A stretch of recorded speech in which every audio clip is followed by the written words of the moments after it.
अरावली की इन पहाड़ियों के बीच आज भी दो गांव ऐसे हैं जहां वक्त जैसे 200 साल पीछे रुक गया है।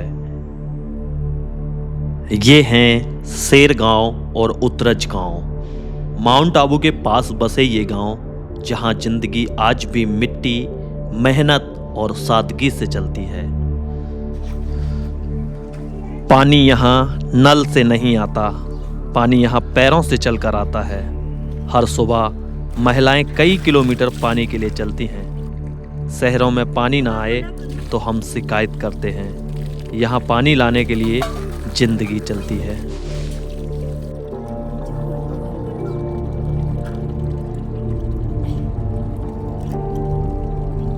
सांस फूल गई आपकी, पानी भागते भागते हर रोज जैसे हर रोज 9 बजे तक चलता है पानी।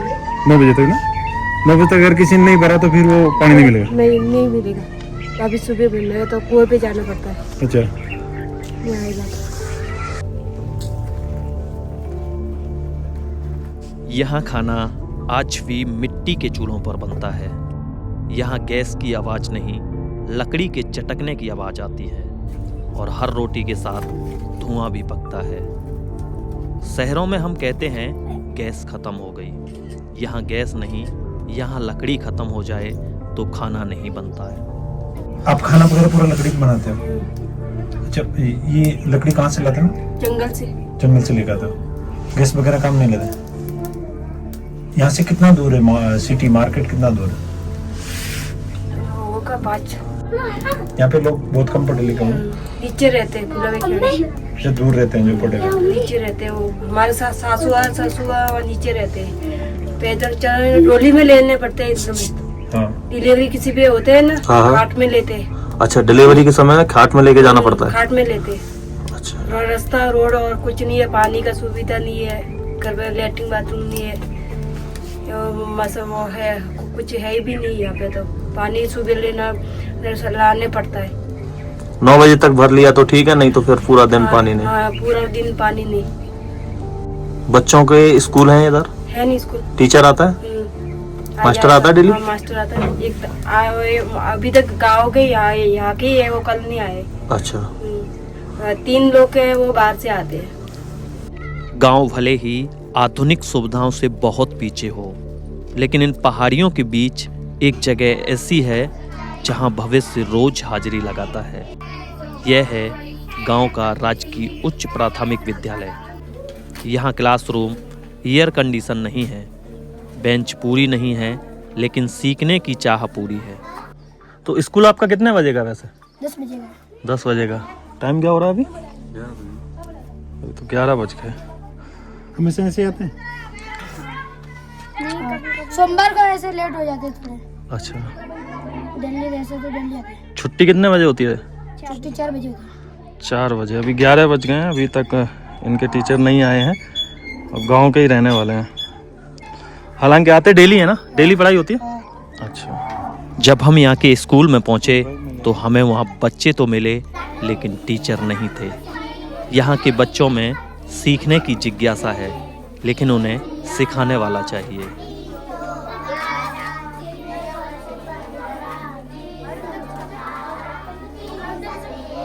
ये गांव माउंट आबू के टूरिस्ट स्पॉट से मात्र 5 किलोमीटर की दूरी पे है और यहाँ के लोग आज भी बहुत पुराने तौर तरीकों से जी रहे हैं। कल रात में मैं इस गांव में पहुंचा था। रास्ता बहुत खतरनाक था और हमें यहाँ के लोकल लोगों से पता लगा कि यहाँ रास्ते पे आते हुए भालुओं का भी खतरा रहता है, क्योंकि कई बार तो भालू यहाँ के लोकल लोगों के ऊपर अटैक कर चुके हैं। राम राम जी। क्या नाम है आपका? सीता सिंह जी। सीता सिंह जी। गांव में घूमते घूमते हमें पता लगा कि आप पे भालू ने अटैक किया था। 3 बार अटैक किया मैंने। 3 बार? 1 बार मुंह पे, 2 बार हाथ पे ही। अभी भी हाथ में रोड है, पूरा हाथ मुंह में डाल दिया भालू। ओहो। फिर गांव वाले पहुंचे कैसे? नहीं, 2-3 जने थे तो हल्ला वल्ला किया तो फिर भाग गया। हाथ में डंडा था, डंडे से भी हटा दिया था। तो ये गांव की बात है, गांव से बाहर थे आप? नहीं, गांव से थोड़ा रास्ते में। मतलब नीचे आ रहे थे क्या उसे? नहीं, गुरु शिखर से धंधा करके नीचे आ रहे थे। ओह। रास्ते में अचानक। तो कितने साल हो गए? ये 2 साल हो गए सर।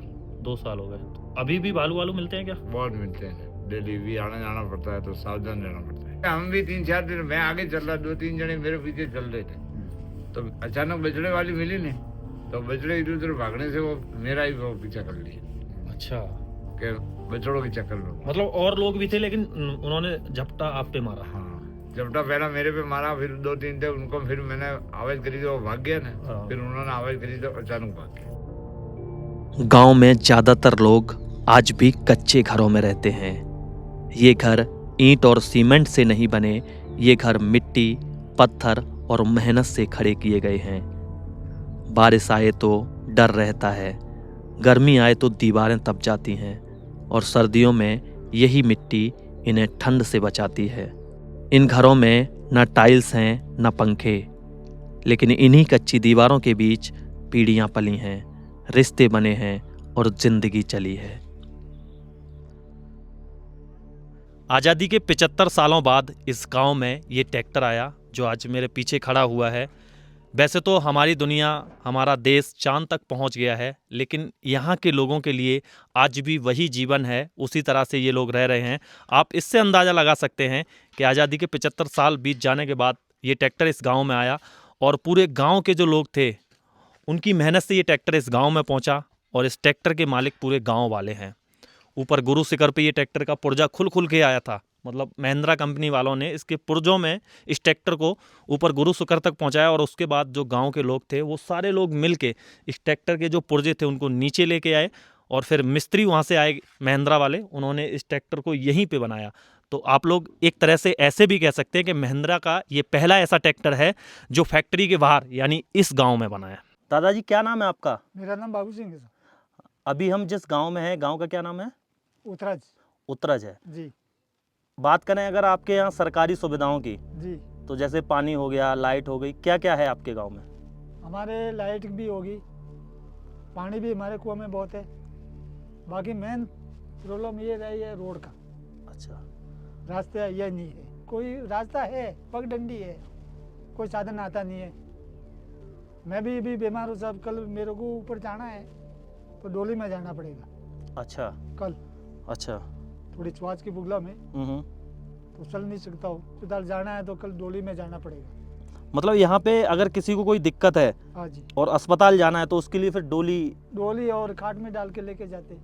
ओ, मतलब दिक्कत बहुत ज़्यादा है। बहुत दिक्कत है, कोई डिलीवरी केस हो, कोई बीमार हो, कोई जंगल में गए तो बेचारों को कोई शेर है, भालू है, किसी ने अटैक कर ली तो कोई डोली मिले, कोई काट मिले तो उसमें डाल के लेके जाओ। इनकम कोई नहीं है सर, बस ये गाय भैंसों के ऊपर हमारी इनकम चलती रही है। ये दूध निकालते हैं, बिलौना करते हैं, घी बेचते हैं, तो इनकम उस पर चलती है। बाकी कोई छोटी मोटी मजदूरी आती है, ये बापू का काम चल रहा है मंदिर का, तो थोड़ा वो रोजगार मिल जाता है। अभी कोई ये फॉल्ट का काम चालू है, ये रास्ते का, तो लोग आधे लोग उधर जाते हैं, तो वो थोड़े दिन चलेगा ये रोजगार। आपके गांव में पहले से और अब क्या बदला है? बदला ये बाकी ये सफेदी आई है, पहले बाल काले थे, अब ये सफेद हो गए, बाकी कोई बदला नहीं। हमारे एड्रेस भी यही है, टाइम भी वही है पहले वाला जी। अच्छा, इसी साल इस गांव में एक नया ट्रैक्टर आया है। आया है, आज़ादी के बाद से पहली बार इस गांव में एक आधुनिक चीज़ आई है, वो ट्रैक्टर। ट्रैक्टर आया है। तो आबू जहाँ से हम आते हैं, ऊपर जो गुरु शिखर है, जी, हाँ जी। मतलब अरावली पर्वतमाला का सबसे ऊंचा शिखर है, वहाँ जी। से जब हम नीचे की तरफ आते हैं लगभग 3 से 4 किलोमीटर आपका गांव है। है। ट्रैक्टर कैसे आया था यहाँ तक? ट्रैक्टर सब उठा के लाया सर, मतलब उसके पुर्जे खोल के?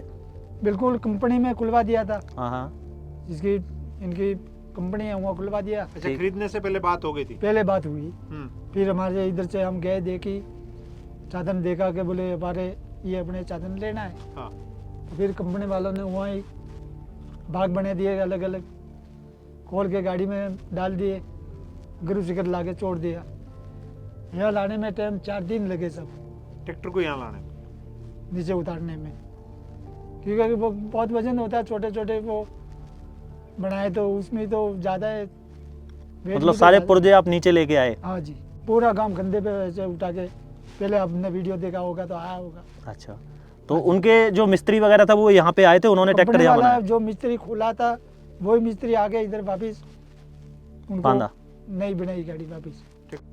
पुराने पूर्वज तो गुफाओं में रहते थे? हाँ जी, आप लोग? हम भी गुफा में रह रहे हैं ना सर। अभी तो थोड़े दिन के लिए ये इधर आ जाते नहीं थे। देखो सारे लोग अभी ढाणिया में है, बाहर गुफा में रहते। गांव के ज़्यादातर घरों में सिर्फ महिलाएं हैं, जो पुरुष हैं वो सारे के सारे बाहर गए हुए हैं, जहां पे उनके पशु वगैरह रहते हैं वहां पे ढाणियों में वो रह रहे हैं, जहां पे हरा चारा है और वहीं पे वो अपने पशुओं को रखते हैं।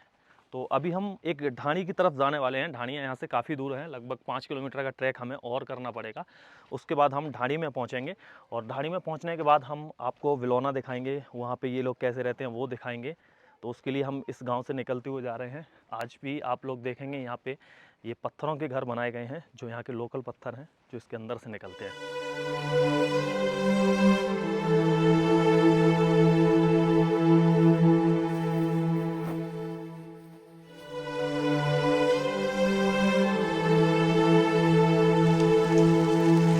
अभी मैं पहाड़ के ऊपर बैठा हूँ और यहाँ से नीचे के नज़ारे बहुत खूबसूरत है और जहाँ हमें जाना है ना वो इलाका यहाँ से दिख रहा है।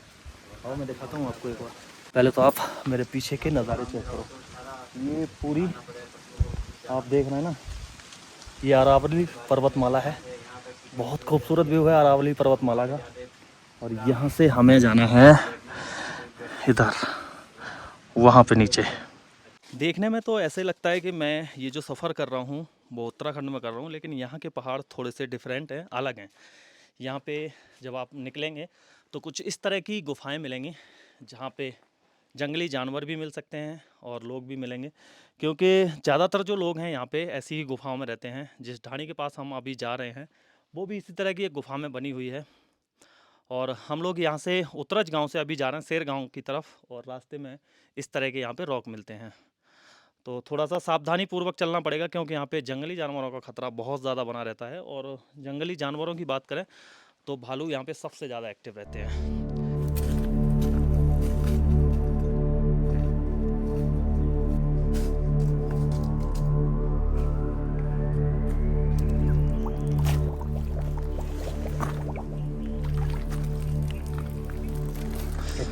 ये है बिल्कुल नेचुरल पानी है, पीने में भी थोड़ा थोड़ा कड़वा है, मतलब एक तरह से जड़ी बूटियों जैसा लगता है, जैसे कि हम जड़ी बूटी को ही पी रहे हैं। जड़ी बूटी वाला पानी ऐसे तो कोई निकलेगा बाहरी इंसान तो उसको लगेगा ये तो गंदा पानी है, इसको नहीं पीना चाहिए। कोई पिएगा नहीं। लेकिन ये देखो, ये इसी से पानी भरा गया है, कहीं से आपको गंदा नहीं लगेगा। हमने अभी पिया है, थोड़ा सा कड़वा हट है इसके अंदर, लेकिन पानी बिल्कुल नेचुरल है। जंगल में जो जड़ी बूटी होती है, जो जड़ होती है ना, हाँ। जड़ों के बीच में से पानी आता है, तो इसीलिए इसका स्वाद ऐसा है। स्वाद आता है। शरीर भी सही रहता है, ये पानी पीने से शरीर में बहुत गुण होता है।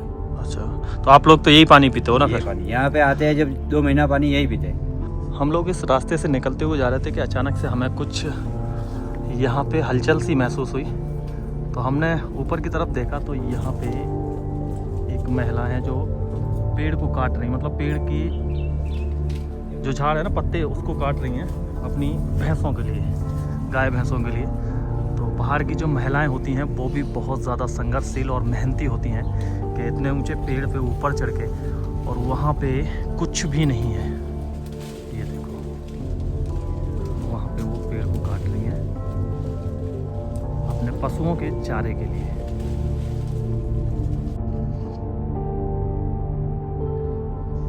ये सारे पहचानते हैं आपको ना?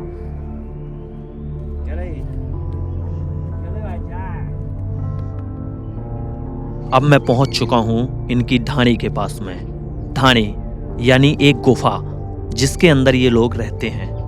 यहीं पे इनके पशु रहते हैं और उन्हीं को चराने के लिए ये गांव से 5 से 6 किलोमीटर दूर इस जंगल में आ जाते हैं। और यहाँ पे ये जो नेचुरल पत्थर की जो गुफाएं बनी हुई हैं, जो इनके घर का काम करती हैं, उसके अंदर ये सारे लोग रहते हैं। और इन्हीं गुफाओं के अंदर इनके पशु भी रहते हैं।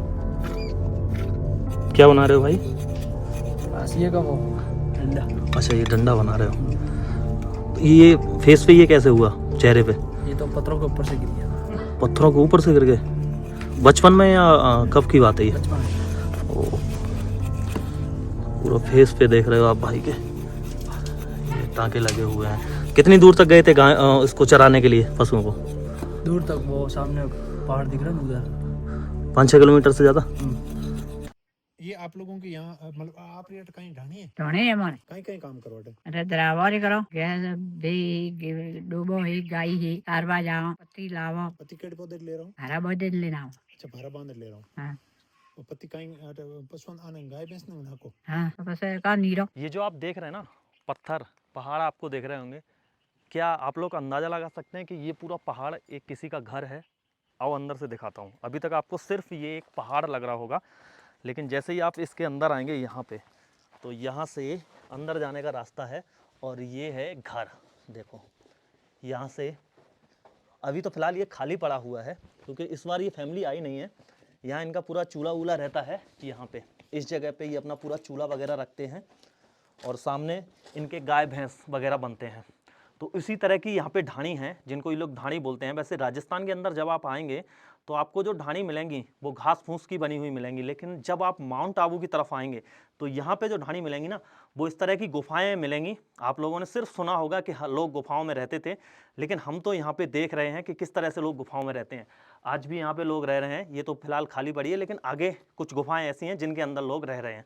चलिए आगे की तरफ चलते हैं। आपको अब एक ऐसी गुफा दिखाएंगे जिसके अंदर लोग अभी भी रह रहे हैं। वहीं पे उनका खाना बनता है, वहीं पे उनके पशु रहते हैं और कैसे उनका जीवन यापन हो रहा है, वो सारा कुछ आपको देखने को मिलेगा।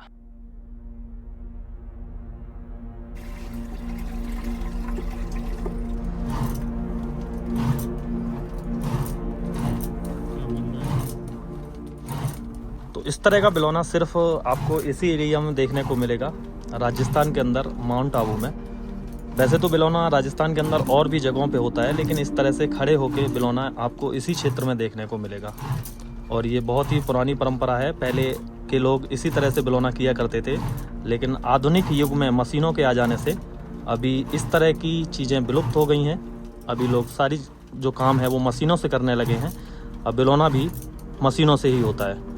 लेकिन यहाँ पे ये लोग जो गुफाओं के अंदर रहते हैं, ये आज भी उसी पुराने तौर तरीके से रह रहे हैं और पुराने तौर तरीके ही यूज करते हैं।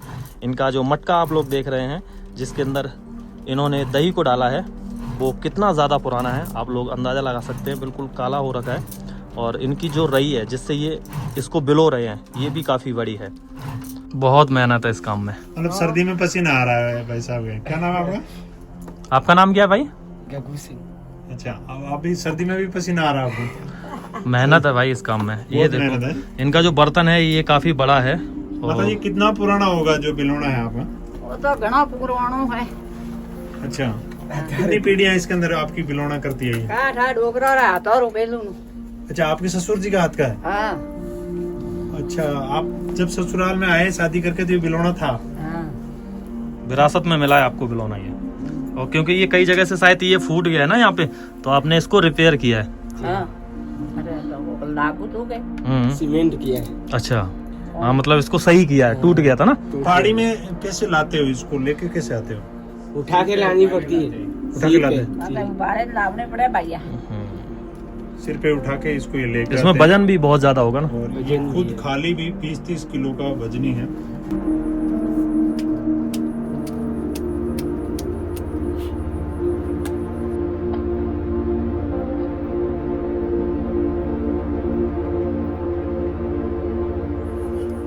तो ये एक चट्टान है जिसके अंदर ये लोग रह रहे हैं, गुफानुमा, जिसमें यहाँ पे इनका ये छोटा सा किचन है और यहीं पे इन्होंने अभी मक्खन को निकाला है, मतलब बिलौना किया है उससे।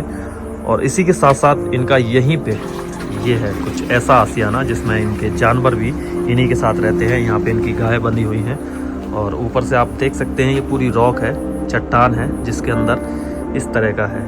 और यहाँ पे है ये छोटे बछड़े का घर। ये देखो क्यूट सा छोटा सा प्यार, इसका एक छोटा सा घर बना दिया है यहाँ पे। हाँ, इसका घर बिल्कुल अलग बना दिया ना दादी। उसका जो जैसे वो छोटा है तो उसका घर भी छोटा ही बना दिया। हाँ। गुड मॉर्निंग दोस्तों, अभी सुबह का नज़ारा कुछ इस तरह का है। सामने आप पहाड़ों को देख सकते हैं कितने खूबसूरत, और यहाँ पे इनका ये ढाणी है। आपको देखने में बिल्कुल ऐसे लगे यहाँ पे पत्थर हैं। ये जो आप अंदर रास्ता जा रहा है, यहाँ पे भी इनके पशु बंधे हुए हैं और यहाँ पे ये खुद रह रहे हैं। चलो आगे की तरफ चलता हूँ, मैं आपको दिखाता हूँ थोड़ा सा। ये देखिए यहाँ पे ये पूरा पत्थर है ना, इसके नीचे इन्होंने एक छोटा सा अपना घर बनाया हुआ है। यहाँ पे एक बहन है, क्या नाम है आपका? गीता कुमार। गीता। तो आप यहाँ पे अकेले ही रहते हैं? नहीं, मैं और भाई, पापा और सब रहते हैं। अच्छा, सब लोग रहते हैं यहाँ पे। अभी इन्होंने दूध निकाला है तो दूध को गर्म कर रहे हैं। यहाँ पे सिर्फ आप पशुओं को चराने के लिए रहते हैं? हाँ, पशुओं को चराने के लिए। वैसे आपका गांव? गाँव उतरज गाँव। उतरज गांव से हैं आप। तो यहाँ पे बारिश में भी रहते हैं क्या आप? हाँ, बारिश में भी और सर्दियों में दोनों यहाँ रहते हैं। तो बारिश में तो पानी आता होगा फिर नीचे? नहीं, अंदर नहीं आता। नीचे नहीं आता बाहर पानी? ही रहता है, अंदर नहीं आता। आपके पशु भी अंदर ही रहते हैं गुफाओं में ही? नहीं, पशु तो बाहर रहते हैं, अंदर गुफा है, ऊपर गुफा है, इनमें रहते हैं। अच्छा, इसके ऊपर भी गुफा है? हाँ, अंदर भी गुफा है ऊपर। तो ये यहाँ पे इनका किचन है जहाँ पे खाना पीना बनता है इनका, और इसी के पास में यहाँ पे इनके बिस्तर है ना लेटने के लिए। ये देखो यहाँ पड़ा हुआ है और एक ऊपर है, यहाँ पे ये लोग रहते हैं। और देखो पूरी गुफा ये काली हो रखी है, वो इस वजह से क्योंकि यहाँ पे ये चूल्हा जलता रहता है जिसपे इनका खाना बनता है और दूध गर्म हो रहा है अभी। तो अभी कब तक आप यहाँ पे रहेंगे? अभी मार्च तक यहाँ रहेंगे। मार्च? फरवरी रहेंगे, मार्च में जाएंगे। मार्च में आप गाँव चले जाएंगे ऊपर?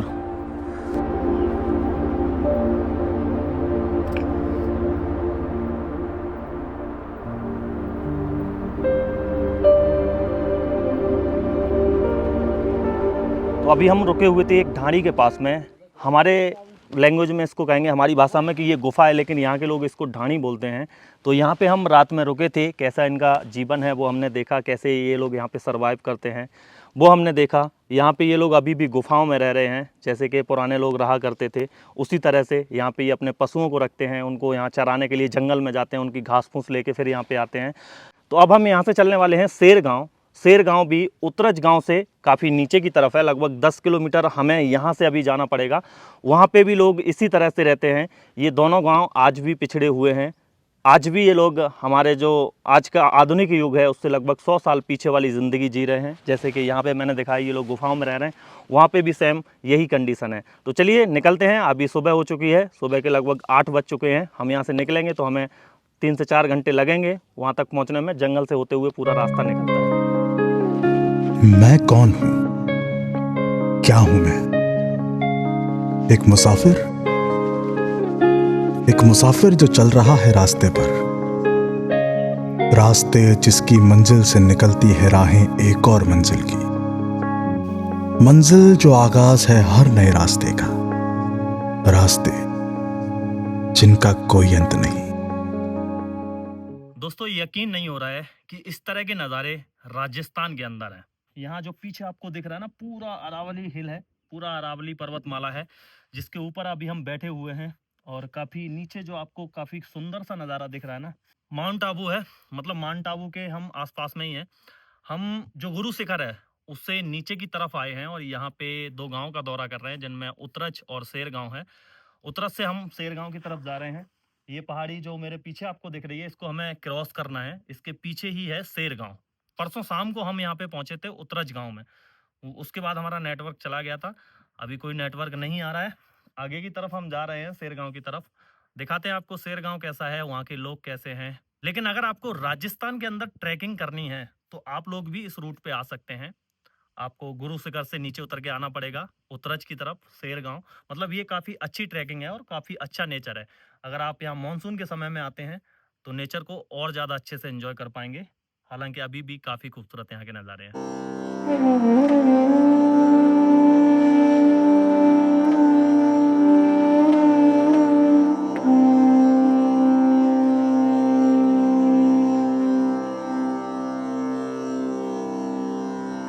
मेरे पीछे आपको एक पत्थर दिख रहा होगा, बिल्कुल अजूबा है, क्योंकि ये जो पत्थर है इसका बेट पूरा इस तरफ है।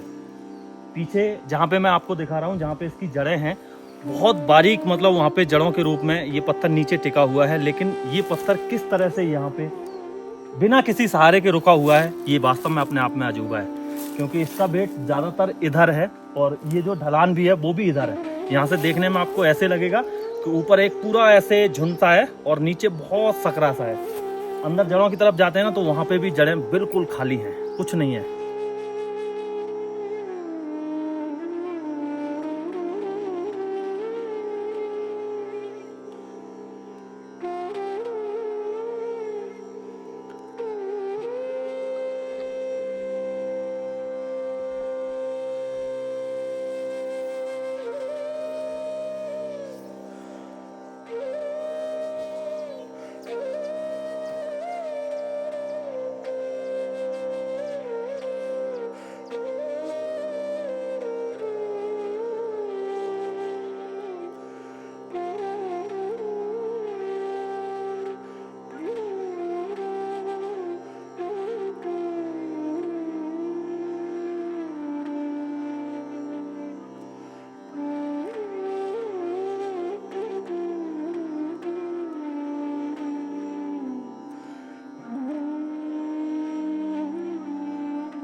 अभी मैं पूरे गांव में घूम चुका हूं, लेकिन एक भी आदमी इस गांव के अंदर नहीं है। सारे घरों में ताला लगा हुआ है। गांव काफ़ी पुराना है। ज़्यादातर जो लोग हैं, हमने यहाँ पे पीछे कुछ लोग काम करते हुए मिले थे, उनसे पूछा था, तो यहाँ के ज़्यादातर लोग अभी अपनी ढाणियों में चले गए हैं। ढाणी उसी तरह की होती हैं, गुफाओं की तरह, जहाँ पे ये लोग अपने पशु पालते हैं, क्योंकि यहाँ पे इनके पास रोज़गार का कोई भी साधन नहीं है। तो पूरा गाँव का गाँव खाली है, गाँव के अंदर कोई भी नहीं है, कच्चे घर बने हुए हैं। जब आप इस गांव में घूमेंगे तो आपको ऐसी फीलिंग आएगी जैसे आप उत्तराखंड में यानी पर्वतीय किसी गांव में घूम रहे हैं, और सेम ये उसी प्रकार का है। इसमें राजस्थान की कोई भी झलक आपको महसूस नहीं होगी। और संसदीय क्षेत्र जालौर लिखा हुआ है, विधानसभा क्षेत्र आबू है, पिंडवाड़ा, और मतदान केंद्र ये शायद ये मतदान केंद्र है इस गाँव का, शेर गाँव का। ये लिखा है ना, सामुदायिक भवन शेर गाँव। ये जिस बिल्डिंग के आगे मैं खड़ा हूँ, ये मतदान केंद्र है। इस यानी इस गांव के अंदर वोटिंग होती है, तो वोटिंग के लिए यहाँ पे ये मतदान केंद्र बनाया गया है। काफ़ी अच्छा है और काफ़ी अच्छी इसकी डिज़ाइन है। यहाँ पे अभी ताला लगा हुआ है, वरना ज़रूर मैं आपको दिखाता कि ये अंदर से कैसे दिखता है। पूरे गांव में घूम के आ चुका हूँ और पूरा गांव का गांव खाली है। इस गांव में कोई भी नहीं है। इस गांव के लोग कहाँ गए हैं नहीं पता, क्योंकि हम इस गांव में आए हैं तो कोई भी इंसान नहीं मिला है। अगर कोई मिलता तो मैं ज़रूर पूछता कि गांव के सारे लोग कहाँ गए हैं। जहाँ तक हमें लग रहा है, पीछे कुछ लोगों ने हमें बताया था कि अभी शेर गांव के लोग जो हैं वो ढाणियों में रह रहे हैं। ढाणी यहाँ पे एक गुफानुमा होती है, जैसे ये पर्वतीय क्षेत्र है तो यहाँ पे कई सारी गुफाएं होती हैं। उन गुफाओं में ये लोग रहते हैं और वहाँ पे अपने पशुओं को चराते हैं, उनका दूध निकालते हैं और उनका घी बेचते हैं। यही इन लोगों का मुख्य व्यवसाय है इस गांव का, यानी शेर गांव का और उत्तरज गांव का। दोनों ही गांव के जो लोग हैं वो इसी व्यवसाय पे अपना जीवन यापन कर रहे हैं। तो गांव काफ़ी अच्छा है और काफ़ी सुंदर गांव है। एक पर्वतीय क्षेत्र में जो गांव होते हैं उसी तरह का ये गांव है।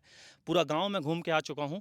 इस गांव का नाम जैसे शेर गांव है, तो हो सकता है इस गांव के नाम के पीछे भी कोई ना कोई इतिहास रहा होगा, लेकिन कोई मिलता तो ज़रूर उसका पता चलता। अब हम उत्तरज में चल के पूछेंगे कि इस गांव के लोग कहाँ हैं, कैसे चले गए और कहाँ पे अभी रह रहे हैं। वो सारी जानकारी हमें उत्तरज में चल के मिलेगी। तो चलिए, क्योंकि हमें यहाँ से उत्तरज पहुँचने में लगभग 4 घंटा लग जाएंगे। आप भी शेर गाँव के? जी सर। शेर गाँव के अंदर लोग अब कोई भी क्यों नहीं रहते? अभी सब ढाणियों में चले गए सर। अच्छा, ढाणियों में गए? जी। तो ढाणियों में क्या काम करते हैं? ढाणियों में मवेशी, गाय, भैंसे, जो उनके चारा वारा, इधर अभी ज़्यादा ठंड पड़ती है उस हिसाब से नीचे चले गए। तो गांव में कब रहते हैं? गांव में रहते हैं, होली के टाइम में आएंगे वापस। होली के टाइम आएंगे? तब तक पूरे जंगलों में जो ढाणियाँ वहाँ रहे।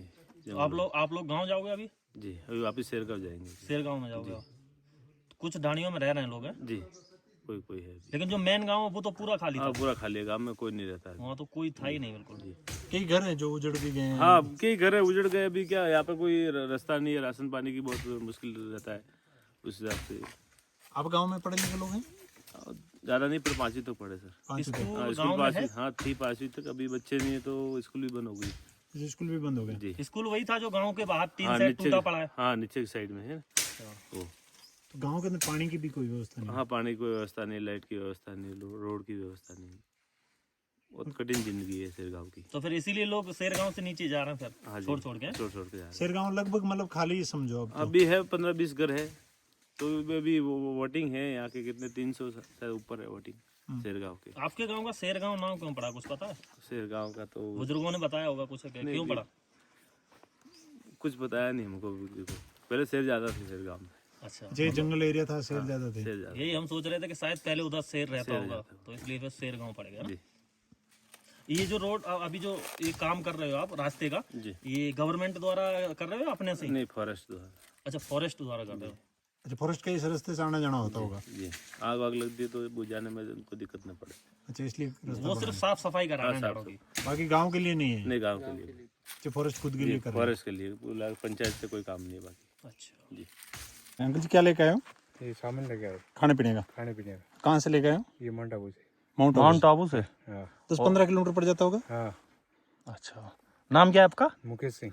मुकेश सिंह। हाँ। तो गांव में अभी हम गए थे आपके में, पूरा गांव खाली है। हाँ, गांव में कोई मिला नहीं? सब ढाणिया में गए, अभी गांव में तो कुछ नहीं है। अच्छा, खाली एक बिरू जी का महात्मा है, अभी कुछ नहीं घर में। और पूरा गांव खाली है? हाँ, पूरा गांव खाली। तो सब लोग ढाणी में है? सब ढाणी में। तो आप भी ढाणी जाएंगे? हाँ, अभी ढाणिया में जाएंगे। अच्छा, गांव से कितनी दूर ढाणी है आपकी? काफी है, 2-3 किलोमीटर है। तो यहाँ से अभी कितना समय लगेगा वहाँ तक पहुँचने में? वहाँ पे तो लगेगा भाई 8-9-10 बजेगा। रात के 10 बजे तक पहुंचेंगे? 10 बजे तक पहुंचेंगे। और जंगली जानवर का खतरा फिर? क्या करेंगे, दोनों एक और है साथ में है। अच्छा, दो लोग? हाँ, दो लोग जाने साथ में। तो इसमें खाने के लिए राशन पानी लेके आए हो? हाँ। अच्छा। शेर गांव और उतरज हमें यह याद दिलाते हैं कि विकास सिर्फ शहरों का हक नहीं, जब तक आखिरी गांव आगे नहीं बढ़ेगा तब तक आज़ादी अधूरी रहेगी। यह कहानी सिर्फ इन गांवों की नहीं, हमारी जिम्मेदारी की भी है।